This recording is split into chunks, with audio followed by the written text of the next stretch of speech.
Ok? Maintenant, ce que je vais mettre en parenthèse, ce sont les différences de potentiel. Les différences de potentiel pour les cases pleines sont nulles. Il n'y a pas de problème. Il suffit d'appliquer cette formule. D'ailleurs, c'est sur cette base-là qu'on a pu trouver les valeurs I et V. La différence de potentiel pour la cellule 1, 3, ça c'est moins 5. Et pour cette cellule, delta 1, 4, donc 5 moins, en parenthèse, 0 plus 9. 0 plus 9, ça fait 9. 5 moins 9, ça fait moins 4.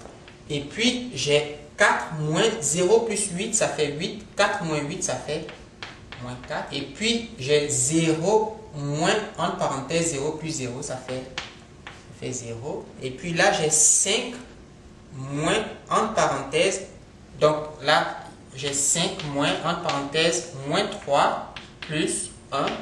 Moins 3 plus 1, ça fait moins 2. Moins, ça fait plus, donc ça fait 7. Ici, j'ai 2 moins 0 plus 1, ça fait 1. 2 moins 1, ça fait 1. Et là, j'ai 0 plus 8, ça fait 8. 9 moins 8, ça fait 1. 0 plus 6, ça fait 6. 5 moins 6, ça fait moins 1. Et il reste ces deux-là. Donc, 7 moins, en parenthèse, moins 3 plus 8. 7 moins, en parenthèse, moins 3 plus 8. Alors, moins 3 plus 8, ça fait 5. 7 moins 5, ça fait 2. Et puis, 0 moins, en parenthèse, moins 3 plus 0. 0 moins, en parenthèse, moins 3 plus 0. Moins 3 plus 0, ça fait moins 3. 0 moins 3, ça fait plus 3. Voilà, tous nos potentiels sont calculés. Et alors, est-ce que cette solution est optimale? Est-ce que cette solution est optimale? La réponse est non. Non. Z égale 3795 $ n'est pas optimal. Pourquoi? Car il y a au moins un delta IJ négatif. Ça veut dire qu'on peut diminuer le coût de transport. Tant qu'il y a des delta IJ, inférieurs à 0, strictement inférieurs à 0, alors il y a possibilité de réduire le coût de transport. On peut réduire le coût de transport. Et quelle est la cellule la plus intéressante? C'est évidemment la cellule pour laquelle le delta IJ est le plus petit, ou si vous voulez, le plus grand en valeur absolue. Mais le plus petit, c'est évidemment moins 5. Donc, c'est cette case-là qui est la plus intéressante. Alors, ici, on a moins 4, c'est intéressant, mais pas aussi intéressant que ça. Donc, qu'est-ce que je vais faire? Donc, je vais... Alors, j'ai delta IJ qui est égal à moins 5. Pour I égale à 1, J égale à 3. Donc, disons delta 1, 3 égale à moins 5. C'est le plus petit ou le plus grand en valeur absolue. Je vais donc affecter... J'efface tout ça, j'ai plus besoin de tout ça, donc je vais effacer parce que c'est encombrant. Donc, delta 1, 3 égale à moins 5, ça veut dire qu'on va affecter des ressources, des unités de nos matières, de nos produits, qu'on transporte de ces usines vers ces magasins. On va affecter, disons, delta unité à cette cellule ou à cette case. Okay? Si on met delta ici, il faut retrancher delta pour assurer l'équilibre, mais si on enlève delta, il faut ajouter delta, pour rétablir l'équilibre, l'équilibre pour cette colonne, pour ce magasin, le magasin 2. Alors on forme un cycle, hein.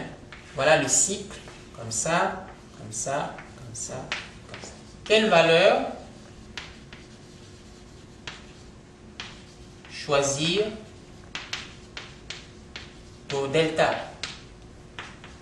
On a 120 moins delta et 145 moins delta. 120 moins delta, 145 moins delta. On prend delta égale au minimum entre le minimum entre 120 et puis 145. Vous voyez, en diagonale, 120 et 145. Évidemment, ce minimum, c'est 120. Donc, delta égale à 120. Alors, si vous prenez delta égale à 120, vous avez 120 moins 120 égale à 0. Ok? 120 moins 120 égale à 0. Donc, ici, vous n'avez rien parce que c'est 0. Mais delta, c'est 120. Donc, ici, vous avez 120. 145 moins delta, c'est 145 moins 120. Et ça fait 25. Donc, ici, j'écris 25. 10 plus delta, c'est 10 plus 120. Donc, c'est 130. Le coût associé à cette nouvelle affectation, affectation des ressources, ce coût vaut, bon, le coût initial, appelons ce coût-là Z0, et lui on va l'appeler Z1, et on va calculer le coût. 120 fois 1, 120, 120 fois 1, ça fait 120, plus 130 fois 5, plus 25 fois 3, plus 5 fois 6, plus 120 fois 9, plus 140 fois 8, plus 30 fois 0, enfin, ça fait 0. Donc, le coût obtenu est de 3195 $. On voit bien que Z1 est inférieur à Z0. Z0 qui était de 3795 $, et puis Z1 qui est de 3195 $.